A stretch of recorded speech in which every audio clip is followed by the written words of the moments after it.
গণঅভ্যুত্থানের সাথে সর্বপ্রথম বেইমানি করেছে ডাক্তার শফিকুর রহমান। এনসিপির যে সকল প্রার্থীরা নির্বাচন করেছে তাদের প্রত্যেকের নির্বাচনী খরচ দিয়েছে জামাত ইসলাম, অর্থাৎ এনসিপি জামাতের কাছে বিক্রি হয়ে গেছে। গণঅভ্যুত্থানকে নিয়ে সর্বপ্রথম বাংলাদেশে ক্রেডিটবাজি করেছে এনসিপি। তাদের আন্দোলন সংগ্রামে ভূমিকা আছে, কিন্তু আন্দোলন সংগ্রামের পরে যে জামাতকে নিয়ে তাদের নানান ধরনের প্রশ্ন ছিল, জামাত স্বাধীনতা বিরোধী, সার্বভৌমত্ব চায় না, জামাতের হাতে মানচিত্র পতাকা নিরাপদ নয়, এমনকি নাহিদ ইসলাম বলেছিল যে জামাতের নেতৃত্বকে দেশের মানুষ গ্রহণ করবে না।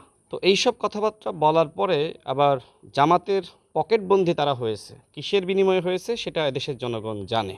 দেখেন, নির্বাচনের সময় জামাত এনসিপির পিছনে বড় ধরনের বিনিয়োগ করেছে। এনসিপির যে সকল প্রার্থীরা নির্বাচন করেছে তাদের প্রত্যেকের নির্বাচনী খরচ দিয়েছে জামাত ইসলাম, অর্থাৎ এনসিপি জামাতের কাছে বিক্রি হয়ে গেছে। সুতরাং এই বিক্রি হওয়া দল এবং নেতৃত্ব, তাদের নেতৃত্বে বাংলাদেশে আর কোনো গণ অভ্যুত্থান তো হবেই না, বিপ্লব তো বহুর পরের কথা। বাংলাদেশে যেটি হয়েছে সেটি গণ অভ্যুত্থান। গণ অভ্যুত্থানকে নিয়ে সর্বপ্রথম বাংলাদেশে ক্রেডিটবাজি করেছে এনসিপি।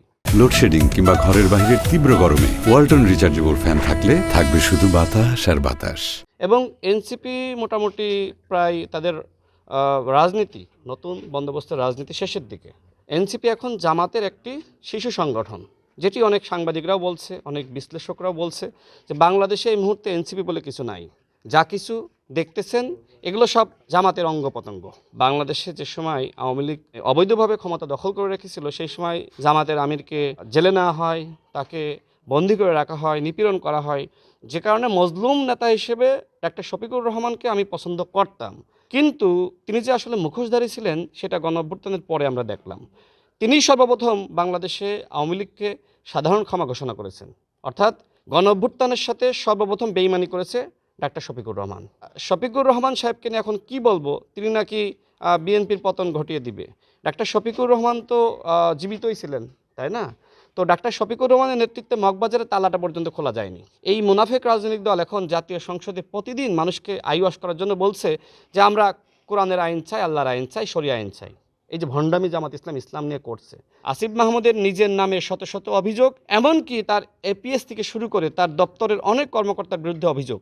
এমনকি শোনা যেত যে আসিফ মাহমুদের দপ্তরে 5% না দিলে নাকি কাজ পাওয়া যায় না। তো এইসব কথাবার্তা তো আমরা নানান অভিযোগ অনুযোগ শুনেছি। তো তারা তো পরিবর্তন করতে পারে নাই। আল্লাহ তাদেরকে 18 মাস সময় দিয়েছিল। 18 মাসে তারা কি করেছে? চাঁদাবাজি করেছে, লুটপাট করেছে, তারা বৈষম্য সৃষ্টি করেছে। ডক্টর মোহাম্মদ ইউনূসকে ঠিক আছে শ্রদ্ধা করি, কিন্তু তার কাছ থেকে আমাদের যে প্রত্যাশা ছিল সেই প্রত্যাশা পূরণ হয়নি। যে কারণে মানুষ এখন আমাদের মাননীয় প্রধানমন্ত্রী যে আন্তরিকতা, সেটির প্রতি দেশের মানুষ আস্থা রেখেছে।